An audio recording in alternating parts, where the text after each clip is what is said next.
আগের দিন যতটুকু করালাম তারপর থেকে আমাদের এলপিপি শুরু হচ্ছে। মানে প্রথম দিন তো আমরা ওই ফর্মুলেশন মানে এলপিপি কী করে ফর্মুলেট করবো এলপিপির ফর্মে সেগুলো শিখলাম, যেটা যেটা চ্যাপ্টার নাম্বার 2 ছিল।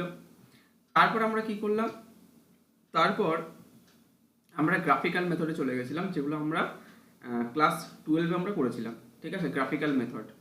তাহলে সেই দুটো জিনিস আমরা শিখে এসছি আগের দিন। আজকে আমি গ্রাফিক্যাল মেথডের একটা রুল আছে যেটা একটু অন্যরকম, সেগুলো শিখবে, প্লাস নতুন চ্যাপ্টার শুরু করবো। এগুলো মোটামুটি পরের দিন আমাকে খাতা চেক করাবে সবাই, হ্যাঁ, ব্যাচে। অবশ্যই প্রত্যেক দিনকার কাজ প্রত্যেক দিন কিন্তু কমপ্লিট করে রাখতে হবে, কারণ এই বিশেষ করে এই সেমটা একটু চাপেরই আছে, হ্যাঁ। দেখ, এই সেমটা একটু সত্যিই চাপের আছে। সবার প্রথমে আমি চ্যাপ্টার নাম্বার 7 এটা করাচ্ছি। চ্যাপ্টার নাম্বার 7-এর আগের দিন তো শুরু করেছিলাম, আজকে দেখ 14A এই অঙ্কটা করাচ্ছি। Max Z equal two 1/7x1 plus 2x2। ঠিক আছে, এটা হচ্ছে ম্যাক্স জেড, অঙ্কটা দেওয়া আছে। Subject to constants 3x1 plus 4x2, এটা greater equal two 12 and x2 laser equal two 10, x1, x2 greater equal to 0। এটা তোর অঙ্কটা দেওয়া আছে। অঙ্ক নিয়ে কোনো চাপ নেই, আমি এটা একটু অন্যরকমভাবে করতে হয়, এই টাইপের অঙ্কগুলো তোরা করিস নি, এগুলোকে কী করে করতে হয় সেগুলো একটু শিখিয়ে দিচ্ছি। দেখ, এখানে কি করব, সলিউশন করছি। সলিউশনে জানিস তোরা কি লিখতে হয়, the identical equation of the given inequalities. ঠিক আছে, আর বলে কি হবে, এগুলো সমান সমান হয়ে যাবে, যে 3x1 plus 4x2 equal to 12, আর একটা হচ্ছে x2 ইকুয়াল টু 10। এটাকে ইমপ্লাই করছে হচ্ছে, যদি এমনি ইমপ্লাই করি কি, x1/4 plus x2/3 equal to হচ্ছে কত আসবে, ইকুয়াল টু 1। এটাকে 1 নাম্বার নাম দিলাম, আর এটাকে 2 নাম্বার নাম দিলাম। ঠিক আছে, 1 আর 2।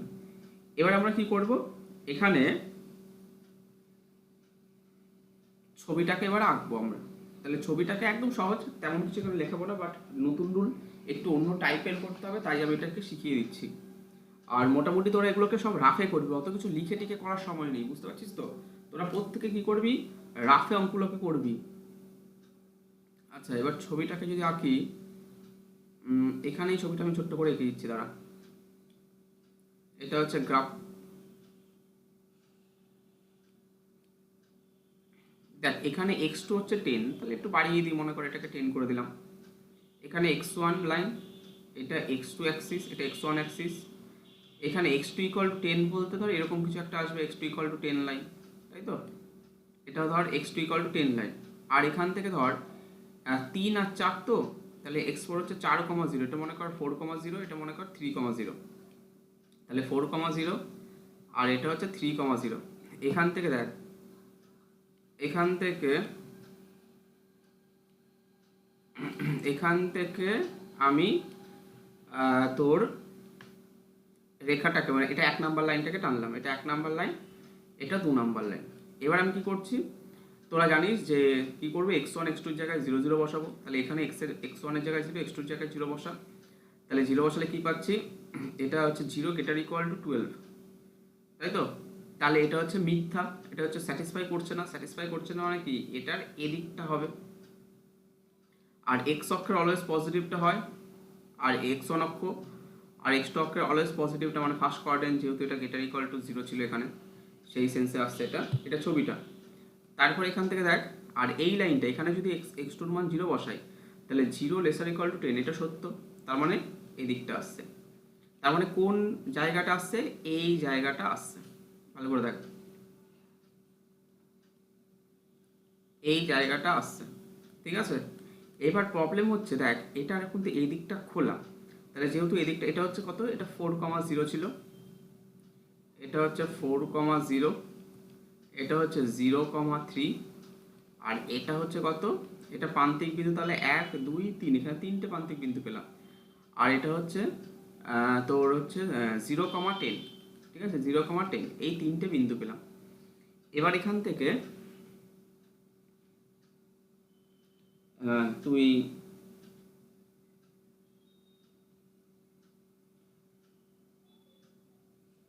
এবার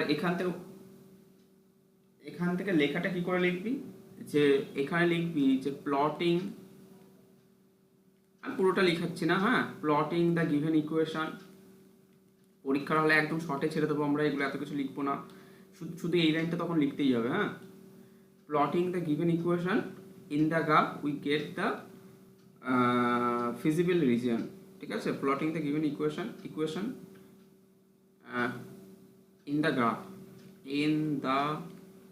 graph we get the feasible region। এটা কিন্তু feasible region পেয়েছি, হ্যাঁ, ঠিক আছে, feasible region কিন্তু পেয়েছি, কিন্তু এই রিজিয়নটা কিন্তু আনবাউন্ডেড সলিউশন। এবার সেটাকে আমরা কি করব, এবার এখানে লিখবি যে feasible reason is an unbounded solution, but আনবাউন্ডেডটা আমরা চেক করব কি করে, হ্যাঁ। আনবাউন্ডটা চেক করার জন্য আমরা কি করব, যে এক্সট্রিম পয়েন্ট এখানে পরপর লিখবি যে this feasible reason is an unbounded, তারপরে এটাকে আনবাউন্ডেড যে হচ্ছে আমি কি করে চেক করব, তার জন্য আমি কি করব, পরের স্লাইডে চলে আসছি, হ্যাঁ। এখান থেকে আমরা দেখ সবার প্রথমে আমাদের দেওয়া আছে কি, max Z equal two 1/7x1, তাই দেওয়া ছিল তো অঙ্কটা, হ্যাঁ, 1/7x1 প্লাস 2x2, এটা দেওয়া আছে। তাহলে আমরা শেষে কি করতাম, ওই n এক্সট্রিম পয়েন্ট যেগুলো ছিল সেই এক্সট্রিম পয়েন্টগুলোতে z এর ভ্যালুগুলো বের করতাম।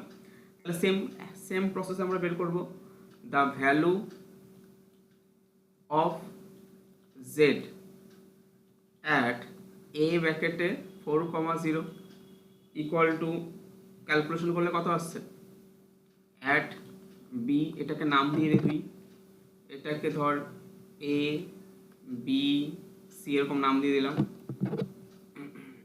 আচ্ছা, এ মানে কোনটা দিয়েছি, 0,10, তাহলে এটা 0,10 দে, 0,10, আর বিতে হচ্ছে 0,3, 0,3, and at C equal to 4,0, calculation করলে কত আসছে, 0,10 কত আসছে, 0,10 হচ্ছে 20 আসছে, তাই তো। তারপর হচ্ছে 0,3 হচ্ছে 6 আসছে, আর 4,0 4/7 আসছে, এটা আসছে। এবার দেখ, তাহলে এইটা হচ্ছে ম্যাক্সিমাম ভ্যালু, বাট এটা যে ম্যাক্সিমাম, এবার এখানে একটু চেঞ্জ আছে, এখানে সেই চেঞ্জটা করে দিই, ঠিক আছে, এটাই কিন্তু অ্যান্সার না।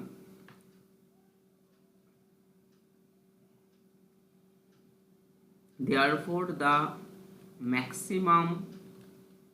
maximum value of z is 20 at এখানে লিখবি at the point a, 0,10, ঠিক আছে।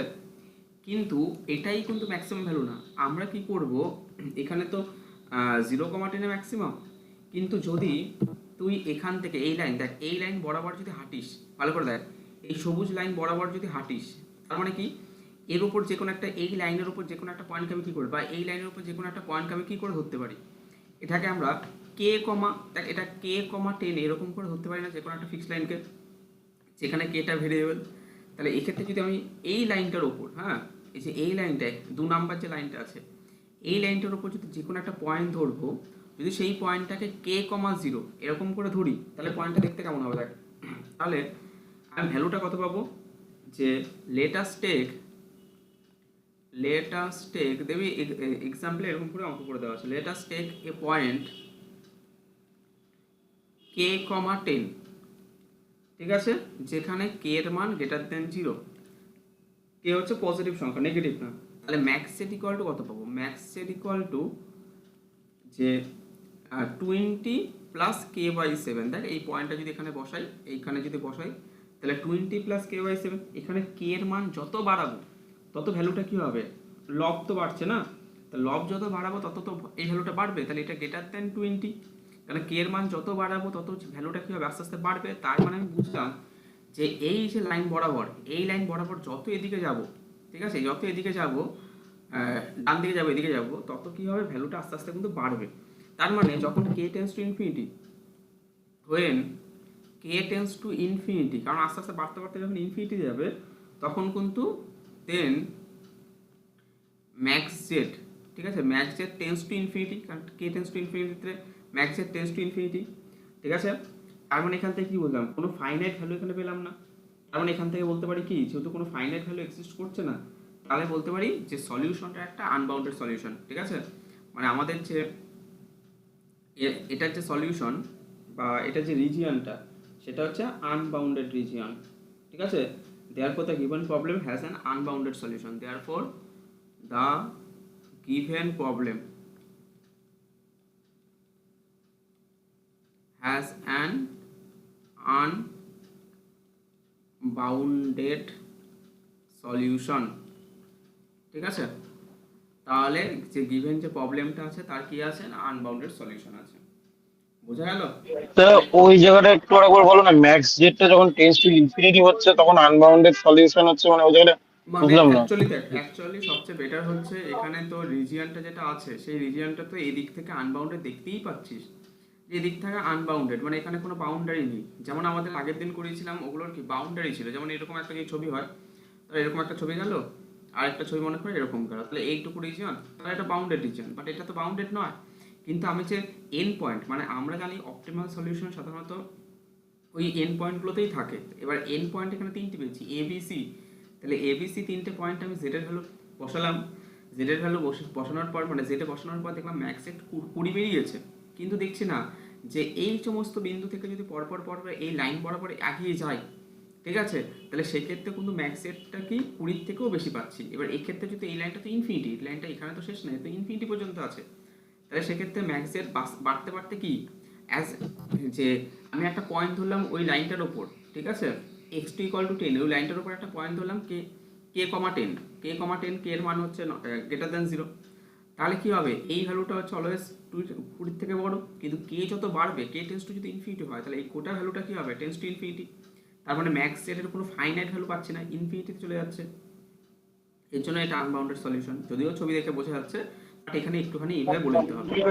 হ্যাঁ হ্যাঁ, বুঝেছি এবার, হ্যাঁ। এবার মোটামুটি বইয়ের ওয়ার্কআউট এক্সাম্পলে দেখবি কিছু করে অঙ্ক আছে, সেখান থেকে একটু দেখবি, তাহলে একটু বুঝে যাবে এই টাইপের। তাহলে মোটামুটি গ্রাফিক্যালের যে প্রসেস, সেই গ্রাফিক্যাল প্রসেস আগের দিন যা করিয়েছি আর আজকে যা করালাম মিলিয়ে কিন্তু এই চ্যাপ্টার কমপ্লিট হয়ে যাওয়ার কথা। সব রাফে করবি, অত বেশি সময় দেওয়া যাবে না, হ্যাঁ, যতটা পারবি রাফে করবি, হয়তো 3-4 পৃষ্ঠার মধ্যে পুরো কমপ্লিট করে ফেলবি, এর থেকে বেশি করবি না, ঠিক আছে। আচ্ছা, নেক্সট চলে আসছি, তাহলে গ্রাফিক্যাল আমার কমপ্লিট। এরপর আমি নতুন একটা চ্যাপ্টার করাচ্ছি। নতুন একটা চ্যাপ্টার বলতে ওখানে কনসেপচুয়াল, ওখানে তেমন কিছু অঙ্ক নেই, দুই একটা সাধারণ অঙ্ক আছে, ওগুলো বাড়িতে করে ফেলবি। চল নেক্সট পার্টে চলে আসছি, chapter number 3।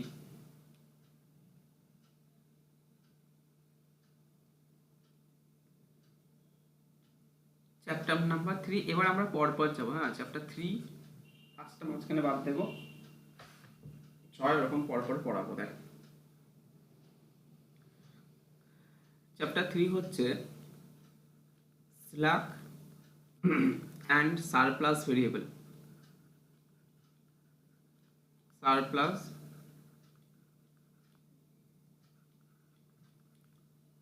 Slack and surplus variable. এবার দেখ, এখানে দেখ স্ল্যাক ভেরিয়েবল কি আছে, যে এই জিনিসগুলো কি slack variables.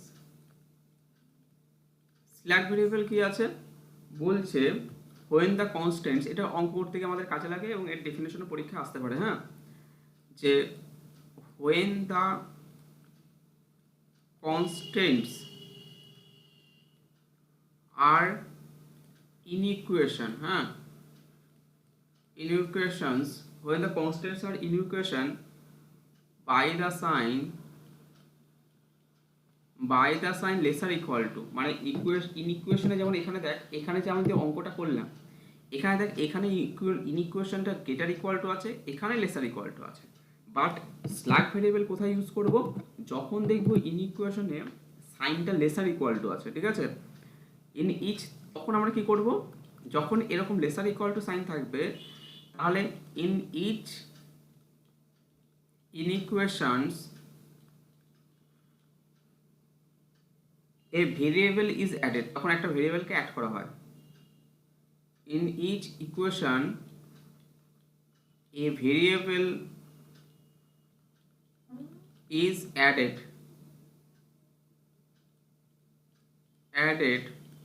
to the left hand side of it, মানে এর লেফট হ্যান্ড সাইড, আমি এক্সাম্পল দিয়ে বুঝিয়ে দিচ্ছি, চিন্তার কিছু নেই। তখন এর লেফট হ্যান্ড সাইডে কি হয়, একটা ভেরিয়েবলকে অ্যাড করা হয় to convert it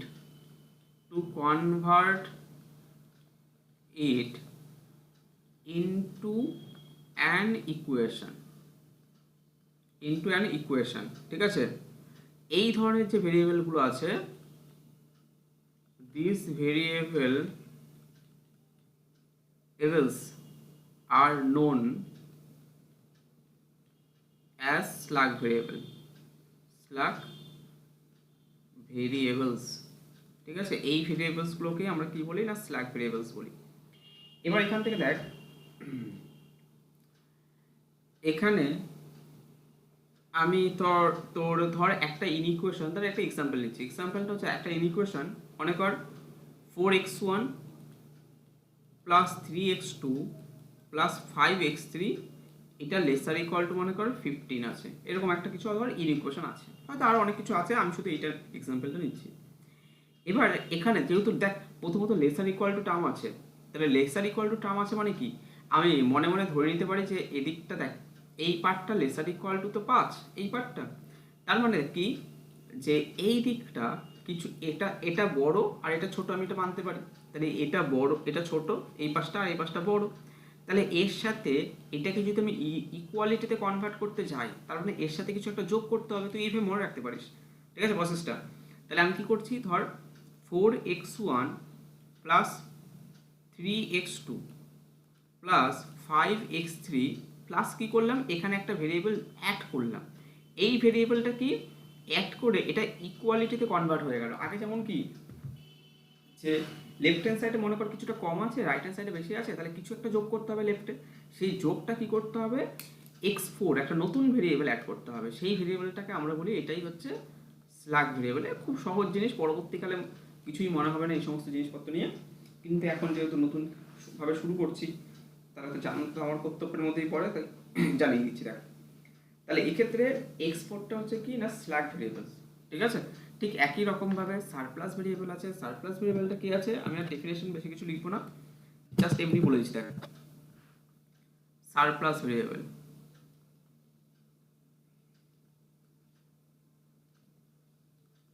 surplus variables,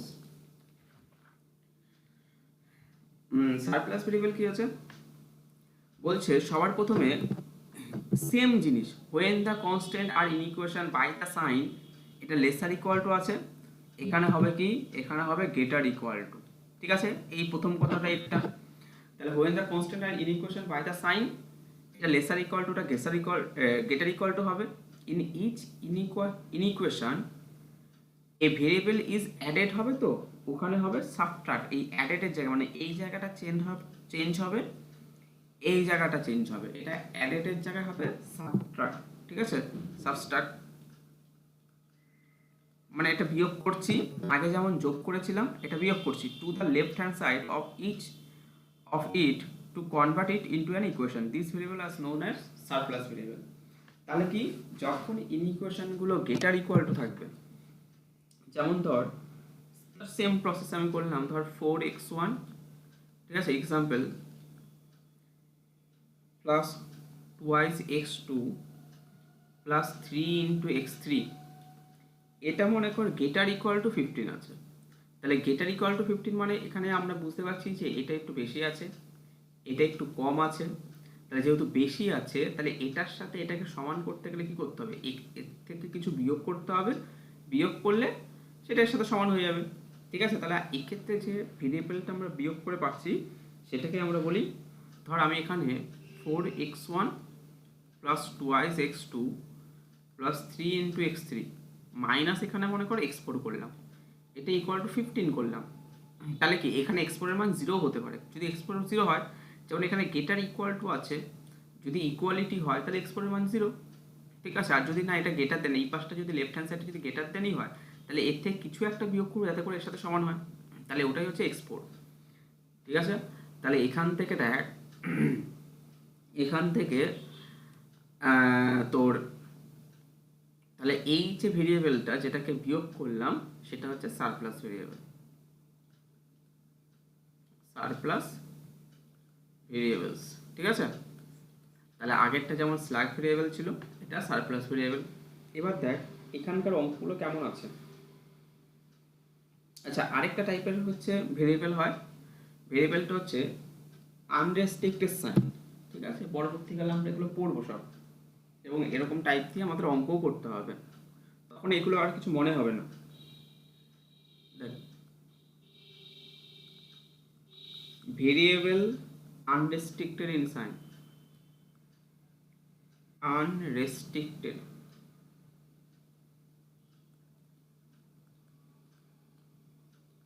unrestricted in sign।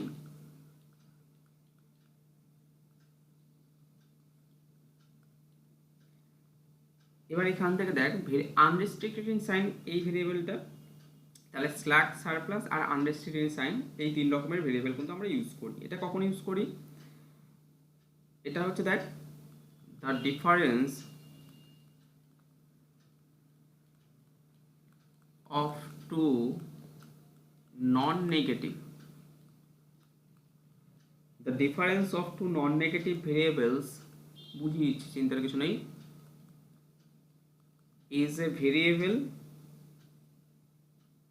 is a মানে ওটা একটা নতুন মানে দুটো যে কোনো নন নেগেটিভ ভেরিয়েবলের যে ডিফারেন্সটা ওটা একটা ভেরিয়েবল হয়, সেই ভেরিয়েবলটাকে আমরা আনরেস্ট্রিক্টেড সাইন বলছি। is a variable unrestricted, unrestricted কথাটা কেন বলছি আমি বলে দিচ্ছি দাঁড়া। ইন সাইন, ধর মনে কর যে দুটো ভেরিয়েবল নিচ্ছি, একটা মনে কর x1 আর একটা মনে কর x2, যেখানে x1 x2 এর ভ্যালুটা মনে কর গ্রেটার ইকুয়াল টু 0। ঠিক আছে, দুটোই পজিটিভ নন নেগেটিভ ভেরিয়েবল। এবার আমি একটা নতুন ভেরিয়েবল ইন্ট্রোডিউস করছি। ভেরিয়েবলটা কেমন, যে আমি x3 একটা নতুন ভেরিয়েবল নিলাম, যেখানে x3 এর মান হচ্ছে কি না x1 মাইনাস x2। ঠিক আছে, এটা নতুন ভেরিয়েবল x1 মাইনাস x2। এবার এখান থেকে দেখ এবারে x3 এর ওপর কি কি রেস্ট্রিকশন আছে। এক নাম্বার দেখ, যদি কোনো কারণে x1টা গ্রেটার দেন x2 হয়, তাহলে এক্ষেত্রে কি x3টা কি হবে, x3টা গ্রেটার দেন 0, তাই তো। দু নাম্বার কি, দু নাম্বার যদি x1 লেস দেন x2 হয়, তাহলে দেয়ারফর x3 কি হবে, মানে x1 ছোট x2 যদি বড় হয়, কিন্তু দুটোই কিন্তু পজিটিভ, তাহলে x3 হচ্ছে লেস দেন 0 হবে। তিন নাম্বার কি হবে, তাহলে x1 যদি ইকুয়াল টু x2 হয়, তাহলে x3 ইকুয়াল টু 0 হচ্ছে। তার মানে এখান থেকে কি বুঝতে পারলাম, এটা হচ্ছে এর রেস্ট্রিক্টেড, ওটা পুরোটা ডিপেন্ড করছে কার উপর, x1 x2 এর উপর। তাহলে এই যে নতুন ভেরিয়েবল যেটা কিনা দুটো নন নেগেটিভ ভেরিয়েবলসের ডিফারেন্স আমি ইন্ট্রোডিউস করলাম, সেই নতুন ভেরিয়েবলটাকে আমরা বলি আনরেস্ট্রিক্টেড ইন সাইন। ঠিক আছে, কোথায় ইউজ করা হয়, কিভাবে ইউজ করা হয়, সেগুলো আমি আস্তে আস্তে বলছি। বোঝা গেল? তাহলে আমরা তিন রকমের ভেরিয়েবল বুঝলাম। একটা হচ্ছে স্ল্যাগ ভেরিয়েবলস, যেটা 3 নাম্বার চ্যাপ্টারে আছে, হ্যাঁ, সারপ্লাস ভেরিয়েবলস অ্যান্ড কি অ্যান্ড হচ্ছে ভেরিয়েবল আনরেস্ট্রিক্টেড ইন সাইন। ঠিক আছে, এই তিন রকম ভেরিয়েবলগুলোকে একটু হালকা করে জেনে নিবি, তাহলেই হবে। মানে আমি যা পড়ালাম এইটুকু জানলেই হবে। নেক্সট হচ্ছে এখান থেকে একটা অঙ্ক করাচ্ছি, তাহলে আমাদের আরো বেটার আমরা বুঝে যাবো। হ্যাঁ, চল আজকে একটু তাড়াতাড়ি ছুটি দিয়ে দেবো। হ্যাঁ, এখান থেকে সহজ, একদম সহজ, এখানে তেমন কিছু নেই। একটা এক্সাম্পল আছে, এখানে বলেছে যে transform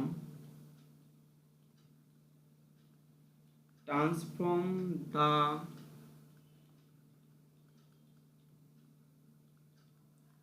following constants into equation by using slack and surplus variable. Slack and surplus by using slack and surplus variable. অঙ্কটাকে কি তোকে স্ল্যাক আর সারপ্লাস ভেরিয়েবল ইউজ করে ওগুলোকে ইকুয়েশনে কনভার্ট করতে হবে। এবার অঙ্কটা কি দেওয়া আছে, এরকম টাইপের দেখো অঙ্ক আছে, ওগুলো খাতায় করলে করবি, না করলে না করবি, মুখে মুখে করে নিবি, তাহলেই হয়ে যাবে। হ্যাঁ, এখান থেকে দেখো অঙ্কটা কি আছে, তোকে দেওয়া আছে maximize Z, max Z equal to x1 plus x2 plus x3, subject to constants কি আছে x1 minus 3x2 plus 4x3 equal to 5, মানে এটা ইকুয়ালিটি। আচ্ছা, এখানে স্ল্যাক সারপ্লাস হবে এমন কোনো কথা নেই, আর্টিফিশিয়ালও হতে পারে। হ্যাঁ, তাই equal to 5, x1 minus 2x x2, এটা greater equal two 3 and 2x x2 minus x3, এটা লেসার ইকুয়াল টু 4, কমা দিয়ে এখানে তোকে বলা আছে হচ্ছে x1, x2 greater equal to 0 and x3 is, মানে x3 is unrestricted in sign. হ্যাঁ,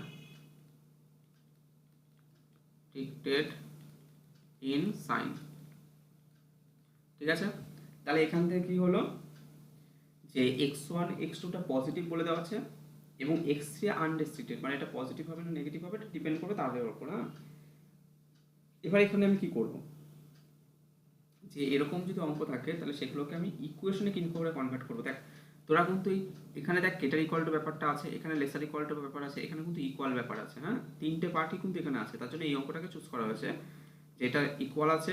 ইকুয়াল থাকলে সাধারণত আনরেস্ট্রিক্টেড সাইন হিসেবে ইউজ করা হয়। এটা গ্রেটার ইকুয়াল টু আর এটা লেসার ইকুয়াল টু। তো গ্রেটার ইকুয়াল টুর ক্ষেত্রে তো সারপ্লাস, আর লেসার ইকুয়াল টুর ক্ষেত্রে স্ল্যাক, আর এটার ক্ষেত্রে আর্টিফিশিয়াল। বা এটাকে ইউজ করব কি করে, দেন আমি সেটাকে কি করব যে ইকুয়েশনে কি করে কনভার্ট করব। দেখেন এই সলিউশনটা আমি পরে স্লাইডে করব। আচ্ছা, এখান থেকেই কর সলিউশন। দেখি তোরা কে কে ক্লাস করছিস একবার দেখি।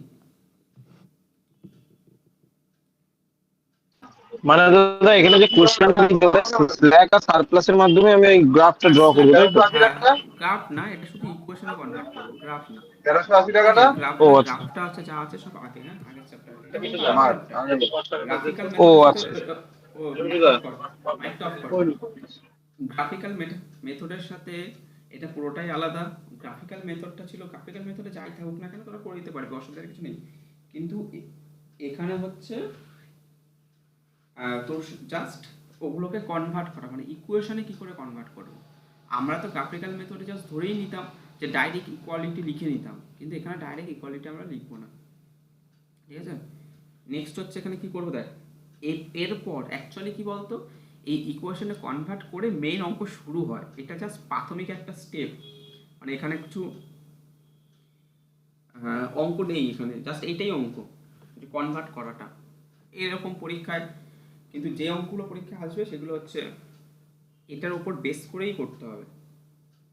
এখান থেকে দেখ করছি solution. Since in the given, just প্রথম অঙ্ক তো তাই একটু লিখে দিচ্ছি, পরে আর লেখাবো না। তোরা বাড়িতে লিখবি না এত কিছু। হ্যাঁ, একটা অঙ্ক সুন্দর করে লিখে টিকে করবি, তারপরে কোনো অঙ্ক লিখবি না, শুধু ক্যালকুলেশন করবি ঝেপে। In the given problem x3 is unrestricted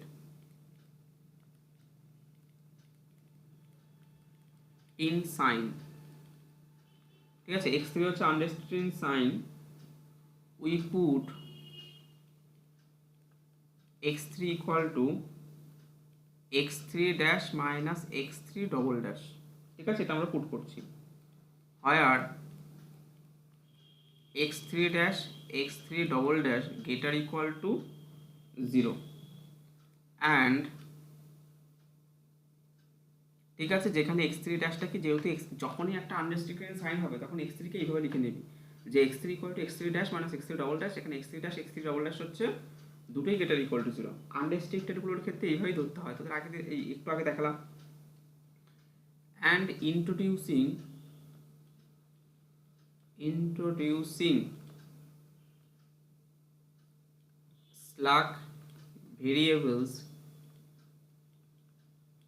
introducing slack variables x4 and x5, ঠিক আছে, x4 and x5, ঠিক আছে, এই x4 আর x5 কে ইন্ট্রোডিউস করছি।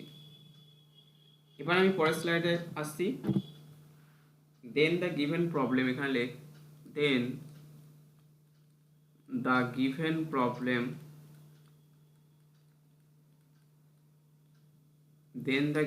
Problem can be written as, ঠিক আছে। তাহলে গিভেন প্রবলেমটাকে কি করে লিখতে পারি? দাদা আগে স্লাইডটা একটু দেখাবে? একদম একদম একদম একদম, এখান থেকে একটা স্ক্রিনশট নিয়ে নেন। তাহলে আমি কি করলাম বলতো, যখনই আনরেস্ট্রিক্টেড সাইন থাকবে সেটাকে এরকম করেই আমি ডিনোট করতে হয় যে x3 equal to x3 dash minus x3 double dash, ঠিক আছে। ঠিক আছে। আর স্ল্যাক আর সারপ্লাসকে আমরা এখানে x4 একটা স্ল্যাক, যেহেতু এখানে দেখ এখানে একটা সারপ্লাস দরকার, এখানে স্ল্যাক দরকার, তাহলে একটা স্ল্যাক আর একটা সারপ্লাস দরকার, তাহলে সেটাকেও ইন্ট্রোডিউস করে নিচ্ছি। এবার সেটা কি করে বুঝবি, সেটাই এখানে ইকুয়েশন দেখেই বুঝে যাবি। যেমন এটার জন্য আর্টিফিশিয়াল, এটার জন্য সারপ্লাস, এটার জন্য গ্রেটার ইকুয়াল টু আছে, এটা লেসার ইকুয়াল টু আছে, মানে স্ল্যাক ভেরিয়েবলস। এটা তুই দেখে বুঝে নিবি এখান থেকে এই ইকুয়েশনগুলো। তারপর আমরা কি করব, জাস্ট ওটাকে কনভার্ট করব হচ্ছে ইকুয়েশনে। কি করে? Max set. আচ্ছা ম্যাক্স সেট এটাকে আমি লিখছি, এটাকে পরে আমি max set equal to x1 plus x2 plus x3, এটা তো লিখে নিবি, x1 plus x2 plus x3 এটা লিখে নেব। তারপরে আরও কিছু লিখতে হবে, এটা পরে ছাপছি। সাবজেক্ট টু কন্ডিশন কী হবে, সবার প্রথমে দেখ এখানে যেটা আছে সেটা পরপর বসে যাবে, মানে x1 minus 3x2 plus 4x3, এটা হচ্ছে পরপর বসে যাবে। তাহলে x1 minus 3x2 plus 4 into, এখন কিন্তু x3 জায়গায় x3 বসাবো না, x3 জায়গায় x3 dash minus x3 double dash ওটা বসিয়ে দেবো। তাহলে x3 dash minus x3 double dash equal to 5, ঠিক আছে, ইকুয়াল টু 5 এটা বসালাম। তারপর দেখ x1 মাইনাস 2x2, এখানে তো দেখ x1 মাইনাস 2x2, এখানে তো x3 নেই, তাহলে x3 বসানোর কোনো প্রশ্নই ওঠে না। তাহলে এখানে আমি কি, আচ্ছা slack variable and introducing slack variable x4, আচ্ছা এখানে স্ল্যাক ভেরিয়েবল না,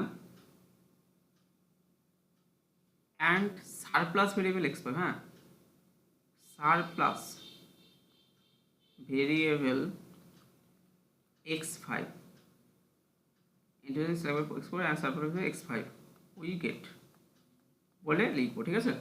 তাহলে এখানে কিন্তু দেখ এখানে কিন্তু আমি x5টা ইউজ করছি আর এখানে কিন্তু আমি x4টা ইউজ করছি। তাহলে এই লাইনে যেহেতু x5টা ইউজ করছি সেটা কিন্তু নেগেটিভ দিয়ে আসবে। তাহলে পরের স্লাইডে আসছি, মাইনাস x5 পরপর সাজিয়ে গুছিয়ে লিখছি, x5 ইকুয়াল টু এখানে কত আসবে, ইকুয়াল টু 3, অ্যান্ড আরেকটা কি আসবে শেষেরটা কি ছিল, 2x2 মাইনাস x3, তাই তো। তাহলে 2x2 মাইনাস x3 জায়গায় হবে x3 dash minus x3 double dash plus x4, ঠিক আছে।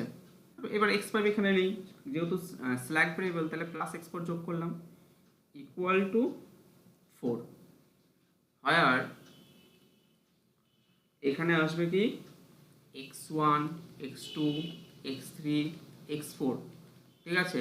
আচ্ছা x3 dash x3 double dash x4 x5 always কিন্তু সবাই গ্রেটার ইকুয়াল টু 0। তাহলে এটা হচ্ছে কি হলো, ওই যে আমাদের যে গিভেন, ও তার সাথে এখানে এক্সট্রা অ্যাড হবে। এখানে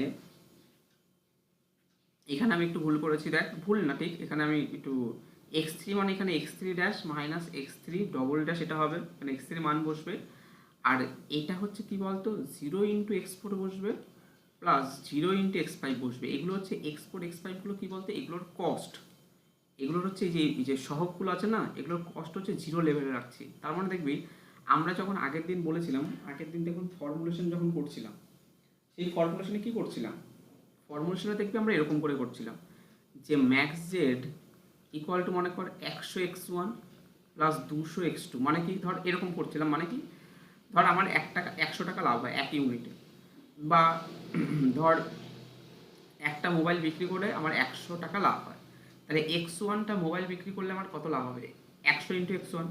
তারপর ঠিক একই রকম, এটা হচ্ছে একটা কোম্পানি মনে কর, এটা মনে কর আরেকটা প্রোডাক্ট, ঠিক আছে, বা আইপ্যাড বা কিছু একটা, সেখানে আমার টোটাল পার আইপ্যাড বিক্রি করে 200 টাকা লাভ হয়, ঠিক আছে, পার আইপ্যাড বিক্রি করে 200 টাকা লাভ হয়। তাহলে x2টা আইপ্যাড বিক্রি করে কত লাভ হবে, 200 ইন্টু x2, তাহলে এটা হচ্ছে টোটাল লাভ, তাই না, এটা হচ্ছে টোটাল লাভ। তাহলে এগুলো অ্যাকচুয়ালি কি, এই পাশেরগুলোকে এই যে এটাকে সিজে ইন্টু এক্স জে এরকম করে ডিনোট করা হয়, সিজে ইন্টু এক্স এ। তাহলে এই সিজেগুলো হচ্ছে অ্যাকচুয়ালি কী বলতো, কস্ট, ঠিক আছে, কস্ট, সেটা খরচও হতে পারে বা লাভও হতে পারে, ঠিক আছে, প্রফিটও হতে পারে, তাহলে সেগুলো কিন্তু কস্ট বোঝায়, হ্যাঁ। তার জন্য এগুলোকে কী করে দেখ, এগুলো তো দেখ এক্সপোর্টের মান তুই যাই বেরোস না কেন, মানে এটাকে সলভ করবো তার প্রসেস আছে অনেক, ওই প্রসেস আমরা সলভ করবো। সেখানে সিমপ্লেক্স মেথড আছে, বিগেম মেথড আছে, টু ফেস মেথড আছে, ডুয়ালিটি থিওরি আছে, অনেক রকম প্রসেস আছে, সেই প্রসেসে এগুলো সলভ করলে আমার x1 এর মান বেরোবে, x2 x3 x4 সবার মান বেরিয়ে যাবে। এবার দেখ যখন এক্সপোর্টের মান যদি আমি এখানে বসিয়ে দিই, তাহলে দেখ এক্সপোর্টের মান তো এদের কস্টগুলো কি 0 রেখেছি, তার মানে কি এক্সপোর্টের মান যাই বেরোক না কেন এখানে কোনো এফেক্ট করবে না, এই ম্যাক্স সেটের ওপর কোনো এফেক্ট করবে না, অথবা x5 এর মান যাই বেরোক না কেন সেখানে তো এর কস্টগুলোকে 0 রেখেছি, তা 0 ইন্টু x5 যাই করি না কেন 0, তাহলে 0 দিয়ে এটার সাথে যোগ করলে কি আসবে, 0ই মানে কোনো এফেক্ট করবে না। তার জন্য এদের কস্টগুলোকে 0 লেভেলে রেখেছি, যাতে করে কোনো ম্যাক্স সেটের ওপর কোনো এফেক্ট না করে। জাস্ট এটাকে কি কেন এরকম করে কনভার্ট করলাম, আমার ক্যালকুলেশনের সুবিধার জন্য, এবং ক্যালকুলেশনটা যাতে আমি করতে পারি সুবিধা হয়, তার জন্য আমাকে এই স্ল্যাক আর সারপ্লাস ভেরিয়েবল বা আর্টিফিশিয়াল ভেরিয়েবল যেগুলো আছে সেগুলোকে ইউজ করতে হয়, ঠিক আছে। তাহলে এই মোটামুটি হচ্ছে তোদের 3rd নাম্বার চ্যাপ্টারে গেল, ওখানে তেমন কিছু নেই, জাস্ট একবার করে চোখ খুলিয়ে নিবি, আর তোরা হচ্ছে ওই অ্যান্সার দেখলেও হয়ে যাবে, হ্যাঁ, কিন্তু দেখিস না প্রথমে অ্যান্সার, জাস্ট একবার রাখে একবার চোখ বুলিয়ে নিবি, তাহলে আমার 3rd নাম্বার চ্যাপ্টার কমপ্লিট।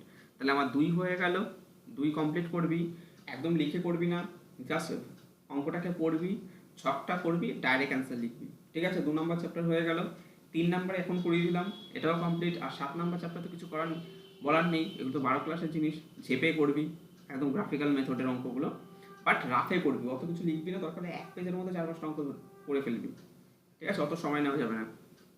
তাহলে এইভাবে মোটামুটি দেখ, আরেকটা চ্যাপ্টার শুরু করতে গেলে আজকে আর শুরু করতে পারবো না, যে বললাম বেশিক্ষণ পড়াবো না ওদের, আরেকটা চ্যাপ্টার শুরু করতে গেলে অনেক বড় হয়ে যাবে, লং হয়ে যাবে, ঠিক আছে, 1-1.5 ঘন্টা কেটে যাবে। ওর জন্য নেক্সট চ্যাপ্টার পরের দিন, আজকে তোরাও এমনিতেও এসছিস এক্সাম দিয়ে, তোদের প্র্যাকটিক্যাল ছিল, তাহলে আজকে এখানেই কমপ্লিট করলাম। পরের দিন রোববার আবার এলপিপি শুরু করব, আর পরের দিন থেকে আমি মেকানিক্স অনলাইন করাবো, ঠিক আছে। বলছি যে মেকানিক্সের বইগুলো কি হবে?